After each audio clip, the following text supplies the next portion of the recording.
Hello everybody, the topic of my presentation today is robust watermarking of 3D models using genetic algorithms. This is a research project and all the codes and algorithms have been implemented in MATLAB. Let's start with what is watermarking. Watermarking is basically embedding a secret information into a digital signal so that when the digital signal is copied, the secret information is copied along with the signal. The watermarking can be done in audio signals which are one dimension, image which is two dimension, video sequences which are nothing but composite frames of images, and in 3D models. Thus, watermarking helps us in verifying the authenticity of the data. What is the necessity to watermark 3D models? 3D models take a lot of effort to be designed and they are used in various fields like animation, movies, computer-aided design, advertising, etc. Thus, the use of 3D model is not restricted to the designer, and the designer would want to copyright his 3D model. 3D watermarking is essential for the protection of the graphic designer's copyrights. Construction of 3D models. The building blocks of 3D models are called polygonal meshes. Each polygonal mesh have their own specific vertices, and each vertex is connected to the other in a definite way. Thus, we have the vertex list which consists of all the vertices, and we have a face list which determines the method in which these vertices are joined. The 3D models that we've considered for watermarking consist of 3D meshes. Now here we see on the left hand side is the designer's idea of how a 3D model is designed. This is a Buddha model and it is designed using triangular meshes. This is the front end design of the model which will be presented to the audience. Thus the audience will not know how the 3D meshes are aligned. The one-ring neighborhood. The vertices which are directly connected to a vertex constitute the one-ring neighborhood. The adjoining figure shows the vertex V connected to 7 different vertices. These 7 different vertices constitute the one-ring neighborhood of V. The position of this one ring is shown by the colored patch in the 3D model. The surface normal to each and every face in the one-ring neighborhood is called the surface normal, and the summation of all these surface normals is called the average normal. How do we add the watermark? Since we know that the 3D model is made up of a definitely aligned vertices, if we move each and every vertex by an infinitesimal amount such that the original vertex list is modified, we have achieved the watermark. Thus the amount of the watermark is defined by the amount by which the vertex is moved. Thus the key will be the original vertex list subtracted from the watermark vertex list. Genetic algorithms.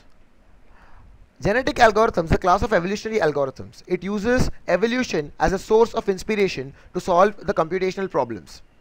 So the basis behind these computational problems or the algorithms is survival of the fittest. This is how a genetic algorithm works.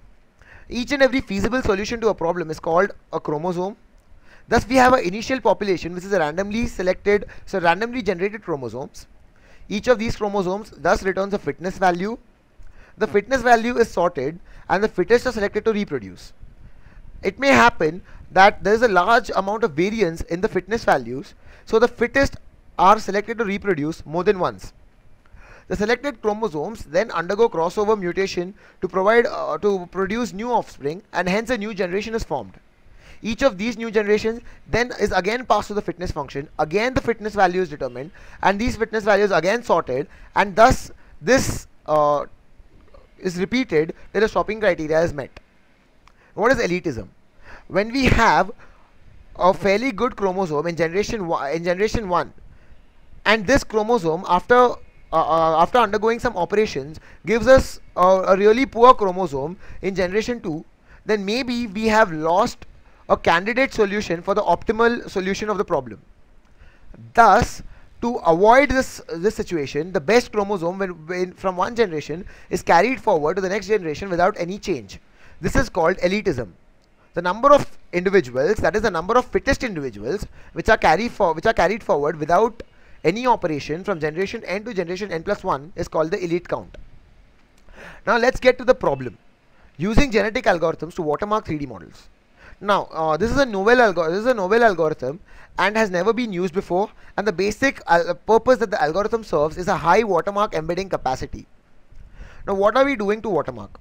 We are basically taking a random vertex, taking its wandering neighborhood, watermarking the vertex or moving the vertex v to v dash using GA. The parameters that GA uses is the parameters in the wandering neighborhood. Accordingly, many such vertices are selected. Many such new vertices are obtained. Thus, the new vertex list, in combination with the face list, we get the watermark model. The fitness function. The fitness function is the most important parameter in the genetic algorithm. Now, this is the mathematical expression of the fitness function. Now, we'll explain the fitness function in the next slide. The amount by which v has to be moved to v dash indicates the amount of watermark. So basically, to achieve a high amount of watermark, we cannot compromise on distortion, because then it would be evident that the watermark is being inserted. Thus, we use the cross product of the surface normals in the fitness function as a parameter which would measure the amount of watermark. Why do we use the cross product of the surface normals? If we need a zero distortion, the orientation of the surfaces and hence the surface normals should be the same. When the orientation of surface normals is the same, the magnitude of the cross product is nearly zero. That's the reason why we use the magnitude of the cross product in the fitness function, so that this gets minimized and we get an ideal v dash. Now, why are we using distance in the denominator is because we need a significant amount of watermark. Thus, with the inverse proportionality of the distance, we will obtain an optimal v dash which is having a good amount of watermark as well as maintains the geometry and does not give any distortion. This is a list of GA parameters that we've used. Then the flow chart for watermarking. We randomly select a vertex v, find its wandering neighborhood, create the initial population, find the fitness values and sort them. Selection operator is used to select the fittest individuals. We have the elite individuals, we have an offspring of after the crossover, offspring after the mutation, then we come to the next generation. Now, this next generation is again passed to the fitness values, fitness function. We again obtain a new set of fitness values, we again sort them, again pass them to the selection operator, and this is continued until a stopping criteria is met. Once a stopping criteria is met, the optimal v dash is returned and the algorithm stops.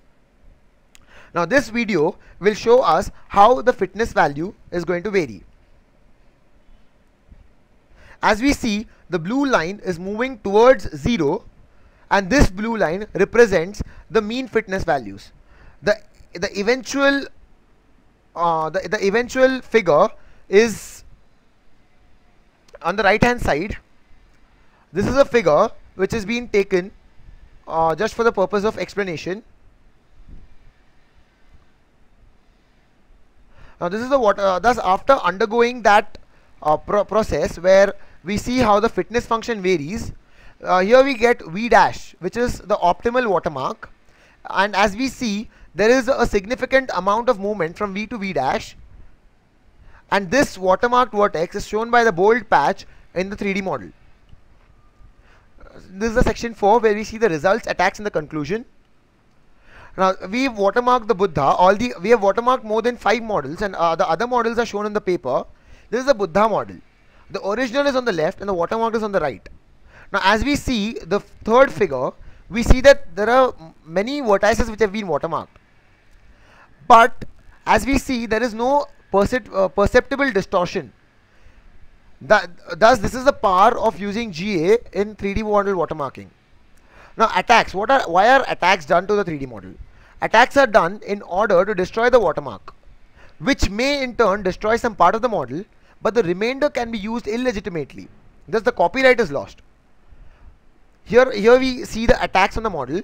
We've added noise, which is a Gaussian noise. As we see the third figure, this is the Gaussian noise. This is the model after adding the noise. Now, suppose the added noise negates the watermark, then we lose the watermark. This is the cropping. If all our watermark lies in the head of the Buddha, which is being cropped, the remainder does not have any of the copyright, any of the watermark. Thus, it can be used illegitimately. This is the result that we obtained on Buddha. As we see, the correlation on cropping is really high, on smoothing is also significantly high. Since this algorithm has been compared with the other algorithm in the paper. I request you all to go through it, and this is the way I conclude my presentation. Basic problem with our watermarking is that it needs a high computational cost. The amount of time required to watermark is really high, but it watermarks more than 50% with no perceptible distortion, which is a really high amount of watermark. If we see the watermark that we've compared with the, compared it with the algorithm that we've compared with it with in the paper, we see that it's hardly watermarking 25%, whereas our algorithm is watermarking up to 50%. Thus, this is the problem with our algorithm, is its computational cost. But we are doing a research on computationally less expensive GA, so that this watermark is feasible for higher resolution models with a moderate time complexity.